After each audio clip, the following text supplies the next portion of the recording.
इंदौर में आजकल युवाओं में सोशल मीडिया पर रील बनाकर खुद को डॉन या दबंग दिखाने का चस्का इस कदर हावी है कि वे कानून को भी चुनौती देने से बाज नहीं आते।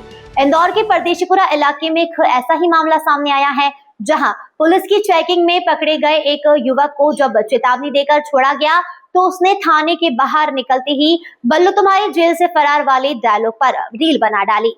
वीडियो वायरल होते ही पुलिस ने उसे दोबारा से धर दबोच लिया और इस बार थाने ले जाकर युवक कान पकड़कर माफी मांगता हुआ नजर आया। देखिए खाकी का यह ऑन स्पॉट सबक। मामला इंदौर के परदेशीपुरा थाना क्षेत्र का है, जहां पुलिस के रूटीन चेकिंग के दौरान स्कीम नंबर 78 निवासी वैष्णव पिता राजेश कुशवाहा को बिना दस्तावेज के बाइक चलाते हुए रोका गया था। पूछताछ और कागजात न होने पर पुलिस उसे थाने लेकर आई। बाद में युवक द्वारा दस्तावेज पेश किए जाने पर पुलिस ने उसे हिदायत देकर छोड़ दिया था, लेकिन थाने से छूटते ही युवक ने रील बना डाली। रील बनाने का उस पर भूत सवार हो गया था। युवक ने थाने के ठीक सामने बाइक के साथ शूट किया, जिसमें वह मशहूर फिल्म डायलॉग बल्लू तुम्हारी जेल से फरार पर अपनी दबंगाई का प्रदर्शन करते हुए नजर आ रहा है। जैसे ही यह रील सोशल मीडिया पर वायरल हुई, पुलिस के आला अधिकारियों ने उसे पकड़ लिया और कड़ा संज्ञान लिया। परदेशीपुरा पुलिस ने तुरंत युवक को ढूंढ निकाला और दोबारा थाने लाकर बैठा दिया। पुलिस का सख्त रुख देखते ही रील स्टार की साड़ी हेकड़ी पल भर में ही गायब हो गई और वह कान पकड़कर माफी मांगती नजर आया। परदेशीपुरा अंतर्गत कुछ समय पूर्व एक संदिग्ध व्यक्ति को पकड़ा गया था। एक संदिग्ध व्यक्ति चेकिंग के दौरान जो लगातार पुलिस की कार्रवाइयों में सम्मिलित है, इसमें जो व्यक्ति पकड़ा गया है उस पर उसकी गाड़ी या वाहन की चेकिंग की गई और उसके द्वारा कागजात प्रस्तुत नहीं किए गए। इस पर उस पर कार्रवाई की गई। कार्रवाई के दौरान जब उस पर कार्रवाई की गई, उसको वहाँ से जाने दिया गया, तो उसके द्वारा बाहर निकलते वक्त थाने से एक रील बनाई गई, जिसमें कि उसने बताया कि बल्लू जेल से फरार, इस तरह का बोलकर उसने लिपसिंग करते हुए एक रील अपलोड की है। और सोशल मीडिया मॉनिटरिंग के अच्छे कार्रवाई के दौरान इसको जो है वो आइडेंटिफाई किया गया और उस पर कार्रवाई की गई है।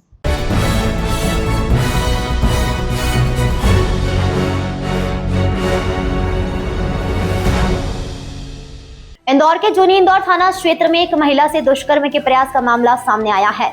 पड़ोस में ही रहने वाले एक सरफिरे ने घर में घुसकर महिला के साथ अश्लील हरकतें की और बलात्कार का प्रयास किया। पुलिस ने पीड़िता की शिकायत पर आरोपी के खिलाफ केस दर्ज करते हुए आरोपी को गिरफ्तार कर लिया है।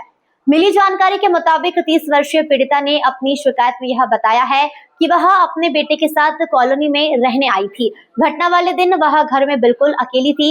इसी का फायदा उठाकर मोहल्ले में ही रहने वाला आरोपी रितेश शर्मा जबरन उसके घर में घुस आया। घर में घुसते ही आरोपी ने पीड़िता को दबोच लिया और अश्लील हरकतें करने लगा। आरोपी ने पीड़िता से कहा कि मेरे साथ रहो, अपने बेटे के साथ क्यों रहती हो। इसके बाद आरोपी ने महिला के साथ बलात्कार करने का प्रयास भी किया। जब पीड़िता ने हिम्मत दिखाकर शोर मचाना शुरू किया तो पकड़े जाने के डर से आरोपी उसे जान से मारने की धमकी देता हुआ मौके से भाग निकला। जूनी इंदौर पुलिस मामला दर्ज कर आरोपी रितेश को गिरफ्तार कर रही है।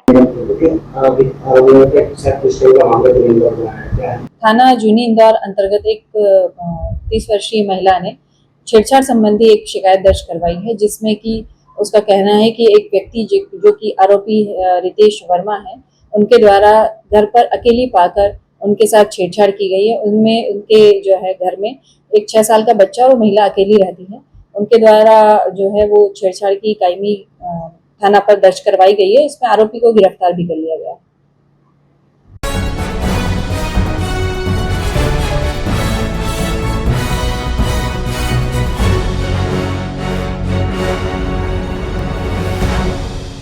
धार जिले के धर्मपुरी में धार भोजवाला मामले पर आए हाईकोर्ट के फैसले के बाद सकल हिंदू समाज ने स्थानीय गायत्री मंदिर में एकत्रित होकर जमकर जश्न मनाया और लोगों ने आतिशबाजी की, मिठाइयां बांटी और जय श्री राम के नारे के साथ खुशी जाहिर की, जिसके बाद मां वाग्देवी और भारत माता की पूजा अर्चना कर आरती की गई। बता दें, धार भोजवाला को लेकर लंबे समय से चल रहे विवाद में मध्य प्रदेश हाईकोर्ट ने भोजवाला को मंदिर माना है।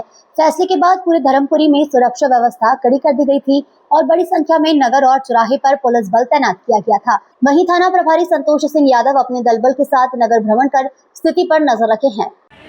क्या नाम है?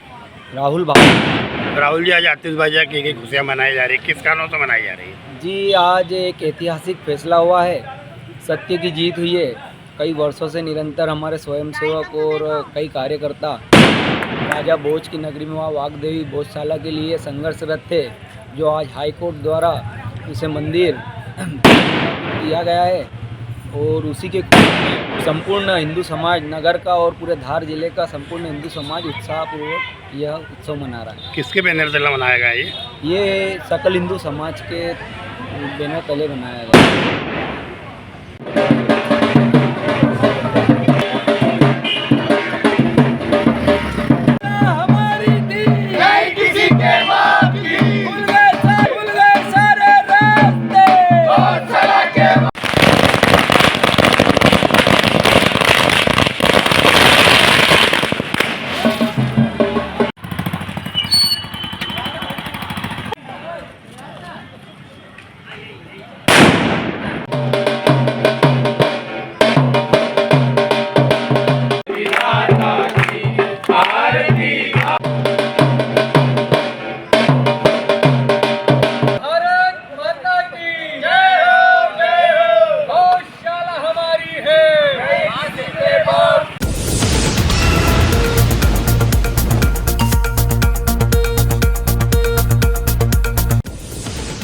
इंदौर की धागा फैक्ट्री में आग, आसपास का क्षेत्र खाली कराया।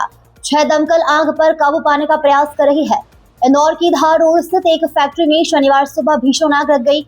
आग इतनी भयावह थी कि उसका काला धुआं और गुब्बार कई किलोमीटर दूर से देखा गया।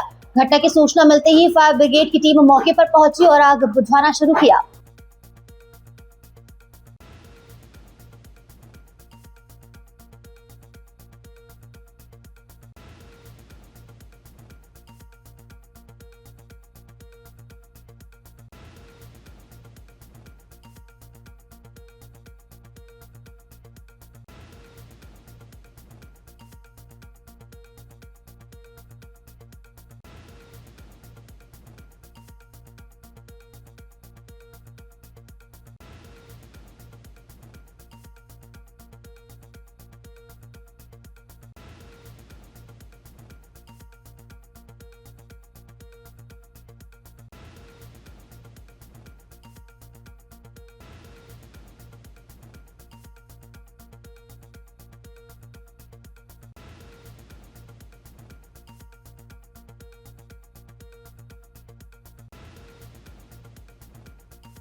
बीती रात्रि में मांगोद मनावर मार्ग पर तेजराजी मंदिर के समीप मोटरसाइकिल के शोरूम पर चोरी की वारदात हुई।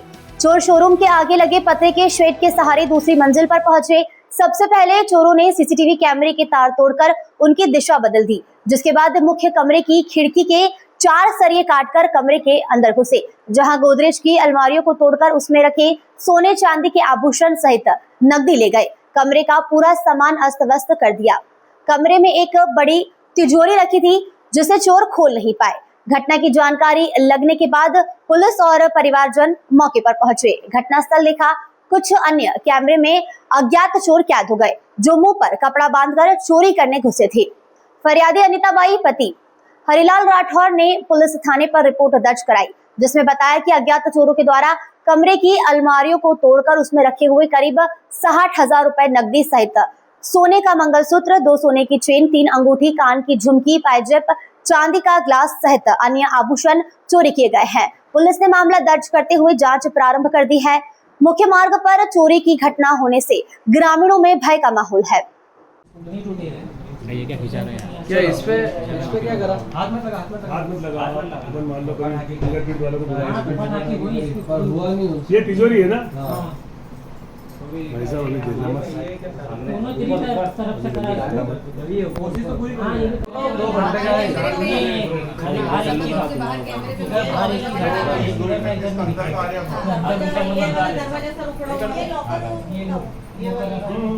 प्रयास तो पूरे रहे उनके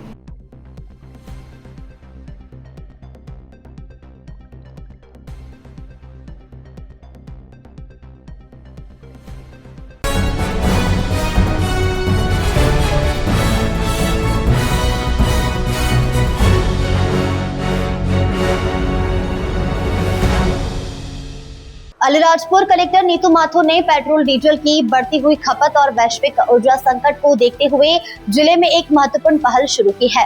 प्रधानमंत्री नरेंद्र मोदी जी के ऊर्जा बचत और संसाधनों के बेहतर उपयोग के आह्वान के बाद अलीराजपुर जिला प्रशासन ने अधिकारियों और कर्मचारियों के लिए एक नया निर्देश जारी किया है।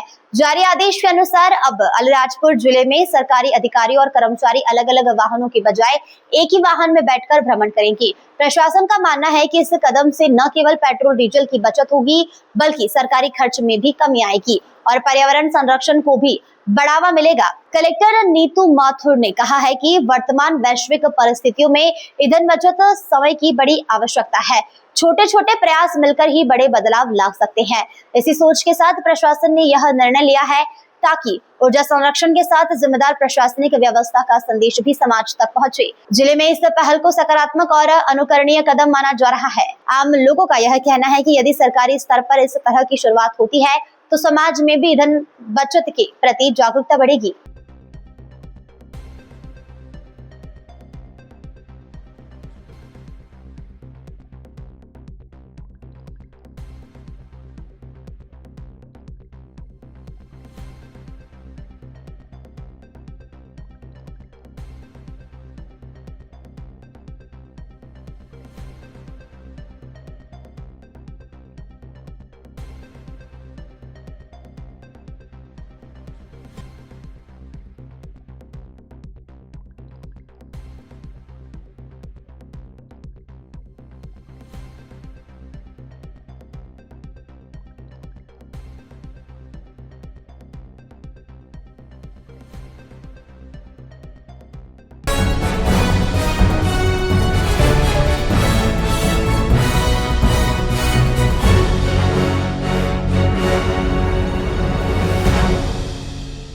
पिछले दिनों जमीन कब्जे की शिकायत को लेकर पुलिस थाना बाणगंगा की टीम जसराज मेहता के घर नोटिस तामील कराने पहुंची थी। इस दौरान जसराज मेहता द्वारा पुलिस पर गंभीर आरोप लगाए गए, जिसके बाद मामला चर्चा में आ गया। वहीं अब जमीन मालिकों ने सामने आकर मेहता पर फर्जी प्लॉट बेचने और गरीब लोगों के साथ धोखाधड़ी करने के आरोप लगाए हैं। बता दें आपको, जानकारी के अनुसार नंदबाग कॉलोनी में कुछ लोग पूर्व फर्जी प्लॉटिंग का मामला लेकर सामने आए थे। मामला जमीन मालिक संदीप यादव और महेंद्र सिंह का कहना है कि जसराज मेहता ने कथित रूप से कब्जा कर कई प्लॉट बेच दिए और कुछ मामलों में फर्जी नोटरी के माध्यम से गरीब लोगों को प्लॉट थमा दिए। जमीन मालिकों का आरोप है कि जब उन्होंने अपने प्लॉट वापस मांगने के लिए जसराज मेहता से संपर्क किया तो उन्होंने आश्वासन दिया कि वह जल्द ही प्लॉट वापस कर देंगे, लेकिन अब तक ना तो प्लॉट लौटाए गए हैं और ना ही पैसे दिए गए हैं। संदीप यादव ने बताया कि मामले की शिकायत कलेक्टर कार्यालय, तहसीलदार, एसडीएम और पटवारी तक को की जा चुकी है। अधिकारियों द्वारा मौके पर पहुंचकर जांच भी की गई और जमीन मालिकों के पक्ष में कार्रवाई करने की बात भी कही गई, लेकिन अब तक समाधान नहीं हो पाया है। उन्होंने आरोप लगाया है कि राजनीतिक संरक्षण के चलते कार्रवाई प्रभावित हो रही है। वहीं संदीप यादव ने पुलिस प्रशासन का समर्थन करते हुए कहा, थाना बाणगंगा पुलिस नोटिस तामील कराने गई थी, लेकिन जसराज मेहता द्वारा पुलिस पर लगाए गए आरोप पूरी तरीके से झूठे हैं। उन्होंने इसे मामले की निष्पक्ष जांच कराने की मांग की है। इस संबंध में थाना प्रभारी सियाराम गुर्जर से चर्चा की गई तो उन्होंने कहा कि पुलिस हमेशा निष्पक्ष और ईमानदारी से कार्य करती रही है। पुलिस किसी के दबाव में काम नहीं करती। थाना प्रभारी ने कहा कि सोशल मीडिया पर जो वीडियो और आरोप सामने आए हैं उसकी जांच की जा रही है। जांच पूरी होने के बाद सच्चाई सामने आ जाएगी। यदि किसी व्यक्ति द्वारा गलत अफवाह फैलाई या फिर झूठे आरोप लगाए जाते हैं तो फिर संबंधित के खिलाफ वैधानिक कार्रवाई भी की जाएगी। सर अभी एक सोशल मीडिया पे वीडियो चल रहा है जिसमें पुलिस वालों के खिलाफ कुछ बताया जा रहा है, क्या है पूरा मामला और ये किसान कौन है? ये जो किसान के नाम से ये खबर चली है, ये जसराज मेहता है और इसके खिलाफ हमारे यहाँ फरियादी एक पक्ष है जिसके 3-4 लोगों ने एक शिकायत की है।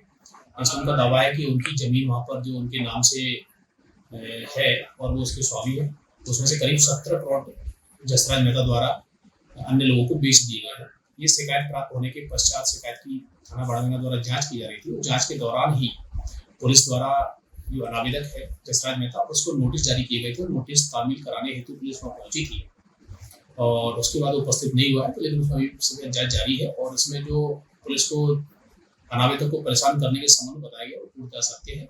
वह जांच की प्रक्रिया है कि हम किसी व्यक्ति को पहले नोटिस दे करके उसका पक्ष प्रस्तुत करने के लिए अवसर देते हैं और उस अवसर देने के लिए और उसका बयान लेने के लिए हमने नोटिस जारी किया। सर ये जसराज मेहता पूर्व में भी कॉलोनी के मामलों में बंद हुआ है और थाना बाड़ंगा में इसके कई रिकॉर्ड।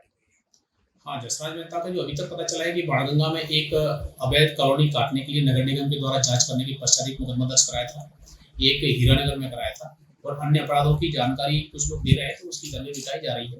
पूर्व में इनके द्वारा ऐसी शिकायतें प्राप्त हुई हैं कि इनके द्वारा अवैध रूप से सरकारी जगह पे या दूसरों की जगह पर प्लॉट काट के बेच दिए गए थे और वो अवैध तरीके से बेचे गए हैं नोटरी के आधार पर। जिस तरीके से बताया जा रहा है कि पुलिस उसके घर में घुसी थी, जबकि वीडियो में क्लियर दिख रहा है पुलिस उसके घर के सामने थी, अंदर नहीं घुसी थी। हाँ, घर में नहीं घुसी थी। एक्चुअली उसको नोटिस तामील ही कराना था, कोई अभी ऐसा भी अपराध दर्ज भी नहीं हुआ है और शिकायत जांच में उसको अवसर दिया जाना था, उसके पास क्या डॉक्यूमेंट है, उनको क्या कहना है इस संबंध में।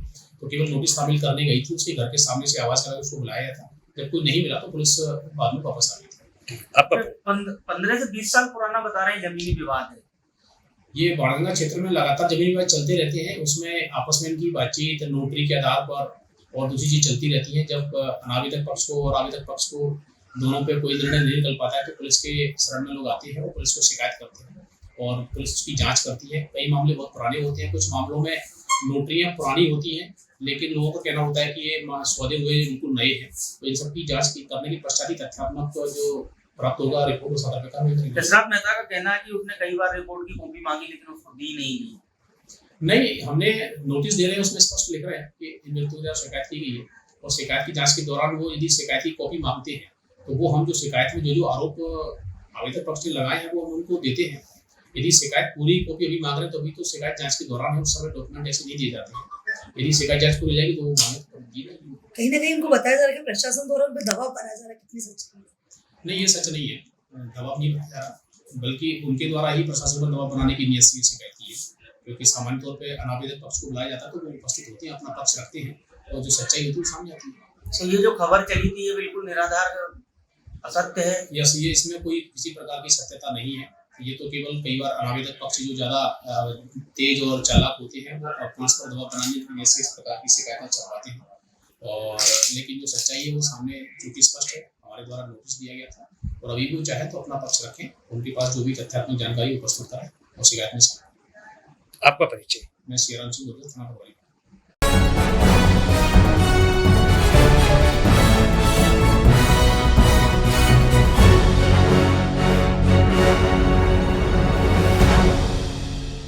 दिग्विजय सिंह का बयान आया सामने, बोले एएसआई प्रोटेक्टेड मॉन्यूमेंट में पूजा इबादत सुप्रीम कोर्ट तय करे।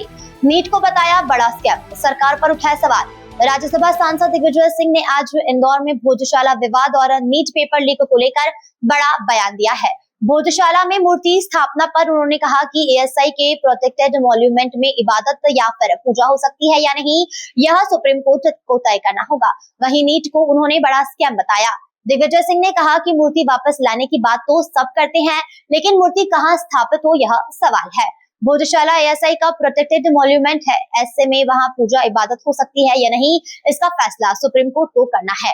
दिग्विजय सिंह राज्यसभा सांसद, हम तो हमेशा कहते रहे मूर्ति वापस लाओ, कोई बात नहीं, लेकिन मूर्ति वापस लाकर कहां स्थापित हो यह मैंने नहीं कहा। यह तो एएसआई का प्रोटेक्टेड मॉन्यूमेंट है और एएसआई प्रोटेक्टेड मॉन्यूमेंट के अंतर्गत क्या इबादत या पूजा हो सकती है यह सुप्रीम कोर्ट को तय करना है। नीट पेपर लीक पर दिग्विजय सिंह ने सरकार को घेरा। उन्होंने कहा कि वो सांसद की हायर एजुकेशन की स्थायी समिति का अध्यक्ष हैं। 2024 की रिपोर्ट में सभी पार्टियों के सांसदों ने मिलकर पेपर लीक रोकने के उपाय बताए थे। जहां पर यूनानिमस रिमोट दी गई थी, लेकिन सरकार ने माना नहीं। दिग्विजय सिंह राज्यसभा सांसद, यह एक बड़ा स्कैम है। हमारी 2024 की रिपोर्ट में विस्तार से कदम उठाने को कहा गया था, जिसे रोका गया।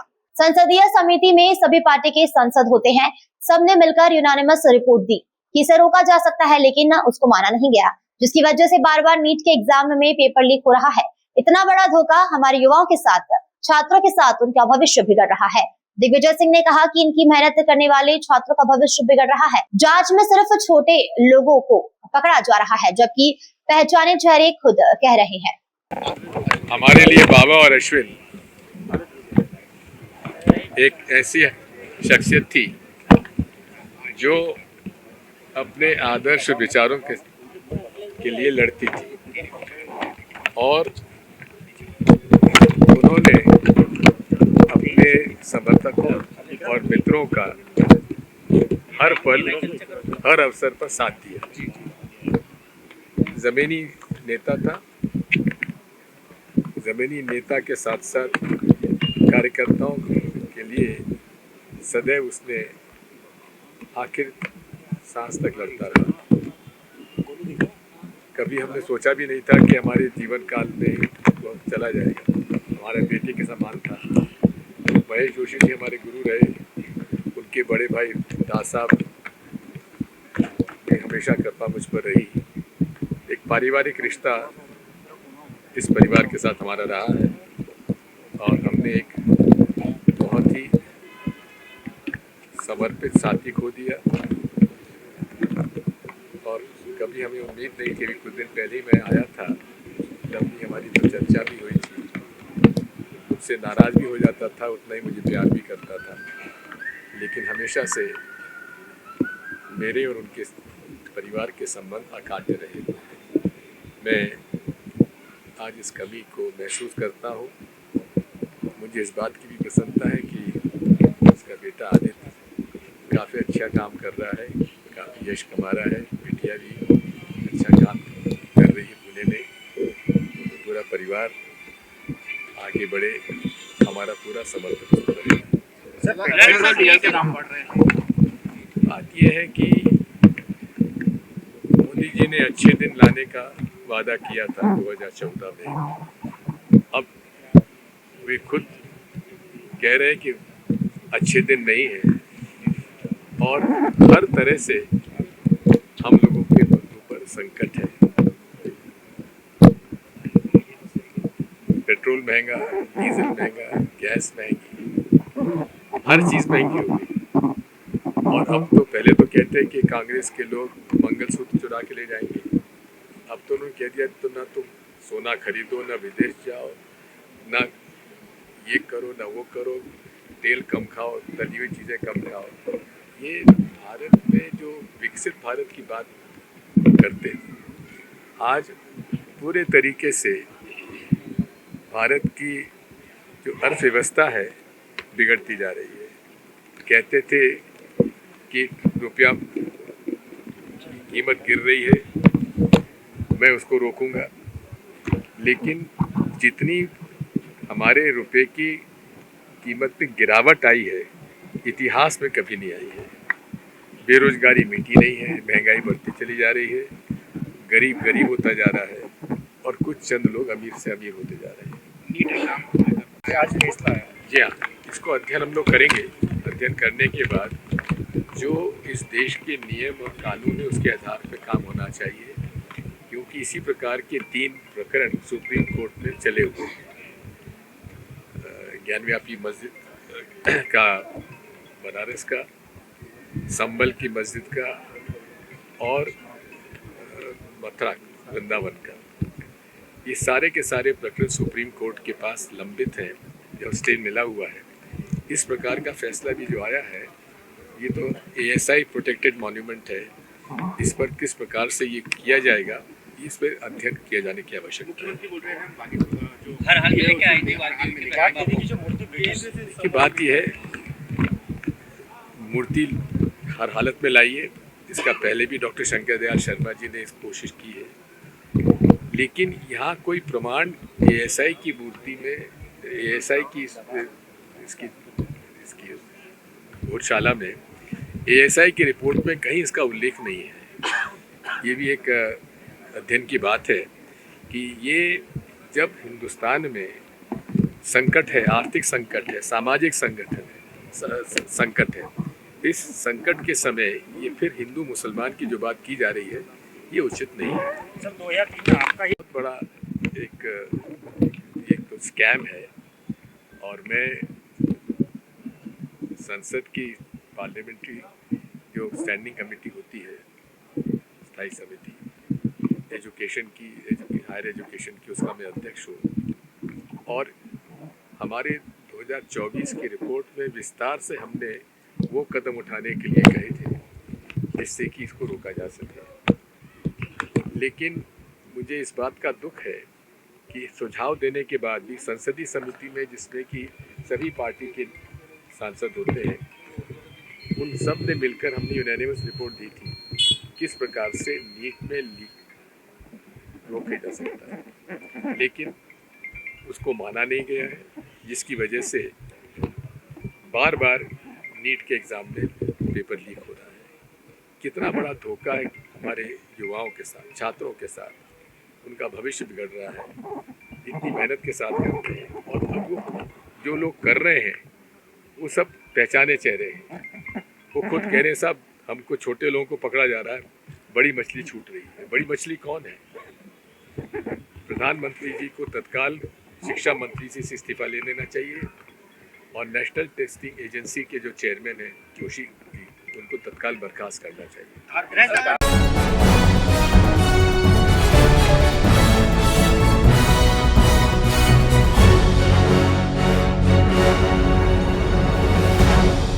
सरदार वीरेंद्र सिंह खालसा जी को उनके 89वें जन्मदिन पर शुभकामनाएं देते हुए उनके अच्छे स्वास्थ्य और लंबे आयु की कामना की गई।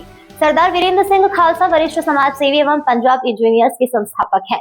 सरदार वीरेंद्र सिंह जी ने बताया कि विभाजन के उपरांत इंदौर आकर अपने कथित परिश्रम एवं अनुशासन से मशीनरी उद्योग में विशिष्ट पहचान बनाई। आज उनकी मशीनरी की गूंज पूरे भारतवर्ष में है। मार्गदर्शन में उनकी 3 पीढ़ियां और 150 से अधिक लोग कार्यरत है। औद्योगिक क्षेत्र के साथ साथ सामाजिक और धार्मिक जीवन में भी उनकी सक्रिय भूमिका रही है। इंदौर सिख समाज व विभिन्न गुरुद्वारे की सेवाओं में उनका योगदान अविस्मरणीय है। महिला सशक्तिकरण एवं परिवार में समानता के प्रति उनका दृष्टिकोण समाज के लिए प्रेरणा स्रोत है।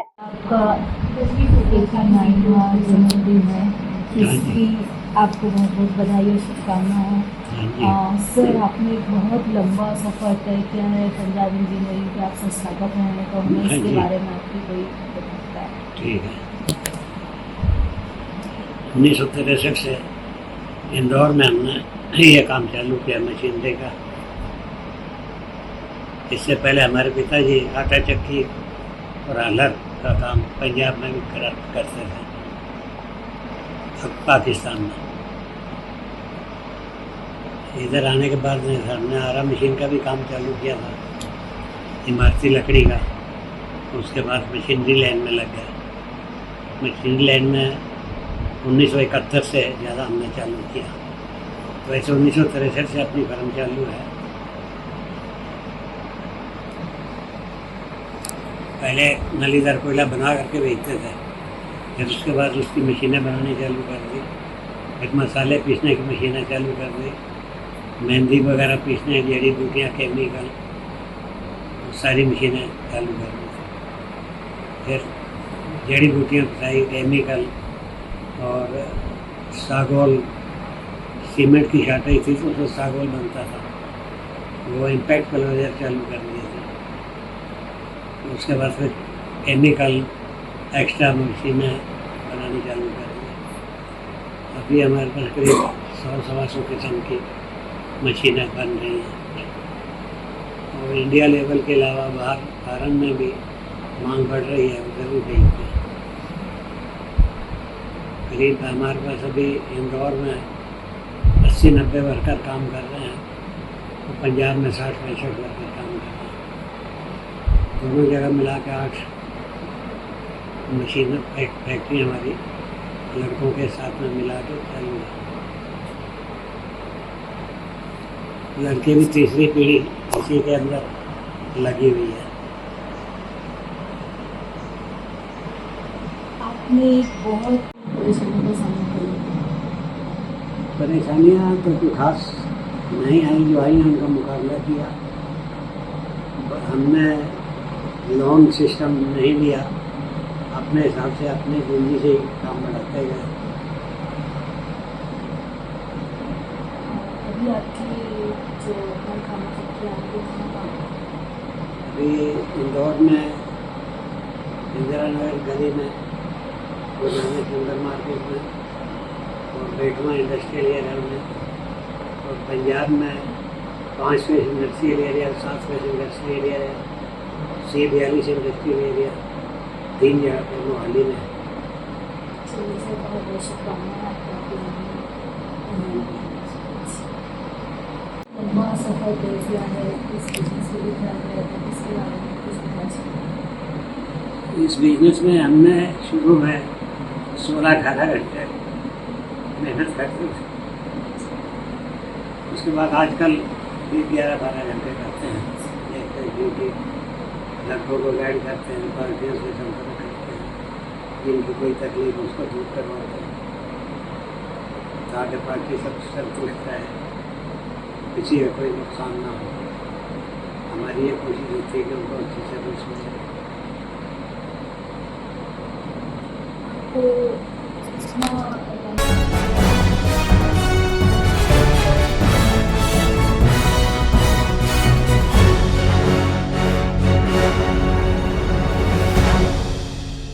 आज शनि जयंती पर्व के साथ ही अमावस्या पर्व भी है। बड़ी संख्या में श्रद्धालु पहुंचे मां नर्मदा द्वी तट पर।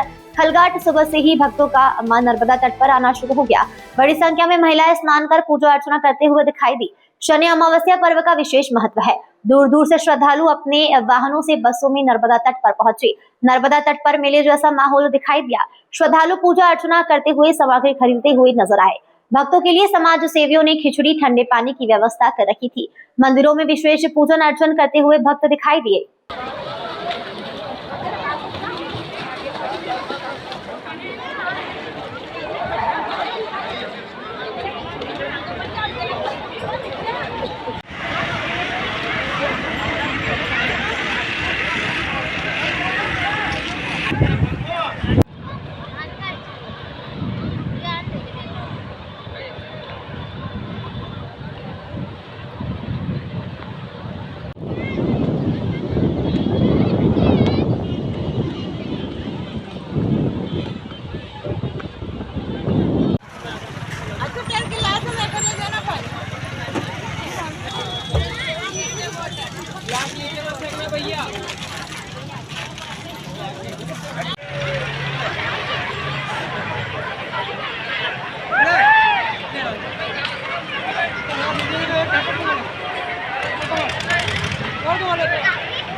धार के ऐतिहासिक भोजशाला मामले में शुक्रवार को आए फैसले को हिंदू समाज की बड़ी जीत बताते हुए मुख्य याचिकाकर्ता कुलदीप तिवारी लखनऊ ने प्रतिक्रिया दी है। उन्होंने कहा कि न्यायालय ने स्पष्ट रूप से माना है कि भोजशाला मां वाग्देवी का मंदिर है। तिवारी ने कहा कि अब मां वाग्देवी की मूर्ति को लंदन से वापस लाकर भोजशाला परिसर में स्थापित किया जाना चाहिए। साथ ही उन्होंने मांग की है कि भोजशाला परिसर के 300 मीटर क्षेत्र में किए गए अतिक्रमण को भी हटाया जाएगा। आज मैं भोजशाला आया हूँ, मेरे लिए बहुत गौरव का दिन है। आज के लिए हमने प्रतीक्षा एक लंबे समय से की थी। आज वो समय आया है जब भोजशाला की पवित्र धरती को, माता सरस्वती की पावन भूमि को मैं प्रणाम करने, उस रज को प्रणाम करने में यहाँ आया हूँ।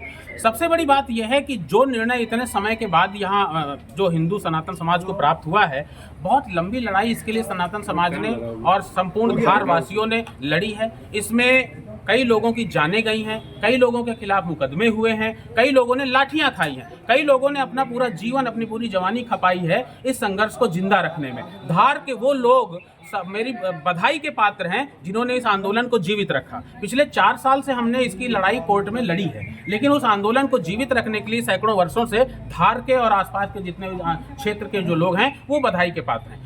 आज ऐसा फैसला आया, मैं कल से देख रहा हूं कि यहाँ पे होली दिवाली भी मनाई जा चुकी है, लोगों ने उत्सव मनाया है, लोगों ने डांस भी किया है। महिलाएं और जो बच्चियां हैं छोटी छोटी, जो बच्चे हैं छोटे छोटे, उनके अंदर जो खुशी उत्साह आया है, जो हिंदुत्व के जागरण का जो भाव आया है, जो भारतीय संस्कृति की पुनर्स्थापना का जो भाव आया है, वो महत्वपूर्ण है। और इस तरीके के निर्णयों से इन भावों का आना स्वाभाविक है। आज भोजशाला में सुबह से मिठाइयाँ बंट रही हैं, बहुत सारे लोग आकर के पूजा पाठ दर्शन करके जा चुके हैं। आज सुबह से भोजशाला का गेट खुला हुआ है। आज मैं भी यहाँ दर्शन के लिए आया हूँ और मैं भी अपने आप को बहुत धन्य समझता हूँ कि मुझे अवसर मिला था इस लड़ाई को शुरू करने का, इस लड़ाई की भूमिका कैसे बनानी है, इस लड़ाई को कहां से शुरुआत करना है, किस प्रकार से मुकदमा दाखिल किया जाना है, कागज कहां से इकट्ठे होंगे, तथ्य कहां से इकट्ठे होंगे, कौन कौन से लोग हैं जिनको इस लड़ाई में, इस अभियान में, इस मुकदमे में शामिल किया जाना चाहिए, कौन कौन से लोग हैं जिनको वकील बनाना जाना चाहिए जो इस लड़ाई को हमारे न्यायालय में प्रस्तुत कर सकते हैं। तो वो सारी भूमिका हमने बनाई थी और इसमें हमें यहाँ के जो भोज उत्सव समिति के हमारे लोग हैं, इन्होंने हमें पूरा सहयोग किया था। तो उस नाते आज हम इस फैसले पे पहुंचे हुए हैं। परिचय बता दीजिए अपना। मैं कुलदीप तिवारी लखनऊ से हूं और याचिका करता हूं, और सारा जो इसका जो प्रारंभिक रूप से रूपरेखा बनाई थी वो सौभाग्य मुझे प्राप्त हुआ था। देखिए, मैं कहूंगा इसमें कि माँ वाग्देवी की मूर्ति के लिए कोर्ट ने अभी निर्णय दिया हुआ है कि केंद्र सरकार इसकी व्यवस्था करे और लंदन के ब्रिटिश म्यूजियम से मूर्ति को ला करके यहाँ पे स्थापित करे। लेकिन मेरा कहना ये है कि क्या केंद्र सरकार इसको पूर्व में नहीं कर सकती थी? बहुत सारे ऐसी मूर्तियाँ, बहुत सारे ऐसे भारतीय गौरव के प्रतीक चिन्ह हैं जिनको बाहर से विदेशों से लाया गया है केंद्र सरकार के द्वारा। तो ये मूर्ति के लिए भी बहुत बार प्रत्यावेदन दिया गया है, लेकिन क्या केंद्र सरकार इसके लिए पहले एक्शन नहीं ले सकती? लेकिन ये कहीं ना कहीं देखिए राजनीति का शिकार रहा है ये विषय भोजशाला का। मैं कहता हूँ खुल करके बात मैं कहना चाहूँगा कि ये भोजशाला का विषय राजनीति का शिकार रहा है, वरना इसका निर्णय बहुत पहले आ जाना चाहिए था। राज्य सरकारें और केंद्र सरकारें मिलकर के अगर इसका निर्णय निकालना चाहती तो ये समाधान इसका बहुत पहले हो सकता था। लेकिन चलिए, ये भी अच्छा रहा कि पहले समाधान नहीं निकला, कोर्ट के माध्यम से न्यायिक तरीके से एक न्यायिक और कोर्ट की मोहर लग करके इसका समाधान हुआ है, तो ये भी बहुत अच्छी बात है। तो ये स्वागत किए जाने योग्य है। तो मैं इस बात के लिए प्रतिबद्ध हूँ और हम संकल्पित हैं कि भोजशाला की जो माता सरस्वती की मुख्य मूर्ति जो लंदन में है उसको लाएंगे और यहाँ पर स्थापित करेंगे।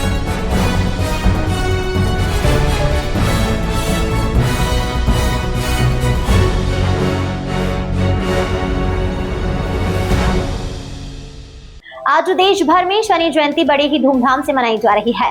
खंडवा रोड स्थित बैग्राम शनि मंदिर में बहुत भक्तों की भीड़ देखने को मिली। यहाँ पर विशाल भंडारे का आयोजन भी किया गया और शनिदेव का विशेष श्रृंगार किया गया। दूर दूर से दर्शन करने के लिए भक्त यहाँ शामिल हुए।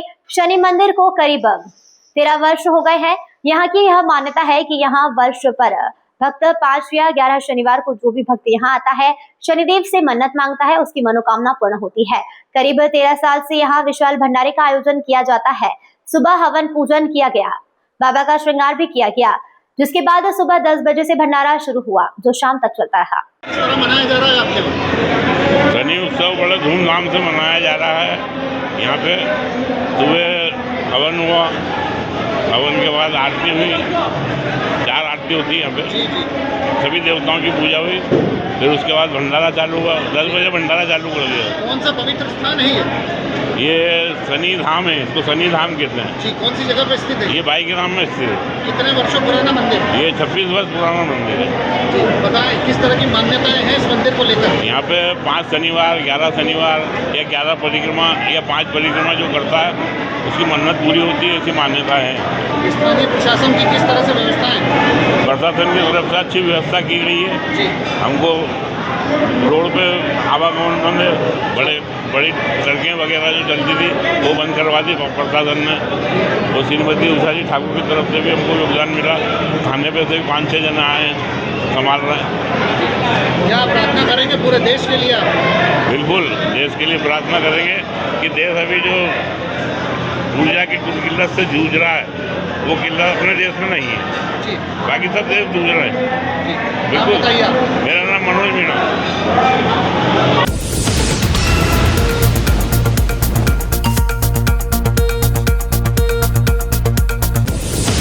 खबर में आगे बढ़ते बात करते हैं धार जिले की। धार जिले में भोजशाला में संध्या आरती की संख्या में बड़ी संख्या में हिंदू समुदाय के लोग पहुंचे। भोजशाला पहुंचकर उन्होंने वहां पर पूजा अर्चना की। वहीं पुलिस बल भी भारी मात्रा में तैनात। धार के भोजशाला में हाईकोर्ट के आदेश के बाद आज शनिवार को भोजशाला में पूरा दिन हिंदू समाज के लोगों का आना जाना चलता रहा और पूजा अर्चना करते रहे। वहीं शाम को भी भारी संख्या में आरती में बड़ी संख्या में लोग पहुंचे और सभी लोगों ने सरस्वती वंदना कर अपनी पूजा अर्चना की। गोपाल जी, आज जो है आरती की गई है, संध्या आरती, क्या कहेंगे इसको लेकर? देखिए, जो प्राचीन परंपरा राजा भोज के काल में थी, उसी परंपराओं को पुनः चालू करने के लिए हिंदू समाज संघर्षरत था। कल कोर्ट ने जो आदेश दिया है, जो कलंक लगाता है भोजशाला के ऊपर एक मस्जिद नाम का, वह कलंक कल धुला है हिंदू समाज के पराक्रम से और कोर्ट के न्याय से। अब ये भोजशाला माँ सरस्वती मंदिर घोषित हो गया है, तो सातों दिन सातों वार 24 घड़ी कभी हम आकर माँ के दर्शन कर सकते हैं। तो प्रतिदिन कहने के अब हिंदू समाज को इस सब आना है, तो जो मंगलवार को करते थे हमने आज संध्या आरती के रूप में आज पूर्णाहुति करी। आज के दिन भर की सुबह प्रातः सूर्योदय के साथ हमने माँ को ध्यान करा था यहाँ पर, और उन सब वरिष्ठजनों का जिन्होंने हमें इस ओर आने के लिए प्रेरित किया, उन सभी का, जैसे सुबह भी कहा मैंने, कुछ अपने केसरी मल जी सेनापति, गंगाधर जी सेनापति, ताराचंद जी अग्रवाल, प्रेम प्रकाश जी खत्री, जितने भी वरिष्ठ, खांडेकर जी, जैसे जितने भी वरिष्ठ जनों ने जिन्होंने महाराजा भोज उत्सव समिति का गठन करके 1952 में हमें एक दिशा दी थी कि ये भोजशाला हमारी है। हिंदू समाज भूल चुका था जिसे, तब उन्होंने एक बीज रोपा था जो आज एक वृक्ष के रूप में फलित हुआ, और आज हिंदू समाज ने उन विचारों को आगे बढ़ करके जिस संघर्ष और समाज ने साथ दिया है, तो परिणाम आज सामने कि यह कलंक जो इस पे मस्जिद का लगा था आज धुला है और मंदिर के रूप में यह स्थापित न होगा। अभी कल जो डिसीजन आया है उसका एनालिसिस चल रहा है, विद्वान बैठे हैं, तो पुरातत्व विभाग नया आदेश निकालेगा। साथ ही आदेश में ये स्पष्ट है, केंद्र को कहा है कि लंदन से प्रतिमा लाकर यह स्थापित की जाए, और यह जो सर्वे हुआ है पूर्ण मंदिर है ये, बाकी सब बातें व्यर्थ थी। और अब चूंकि हिंदू समाज उसकी खुशी मना रहा है, दिन भर देखा सैकड़ों की संख्या में आकर लोगों ने अपनी श्रद्धा जगाई है और अभी आरती में भी सम्मिलित हुए हैं। ठीक ठीक।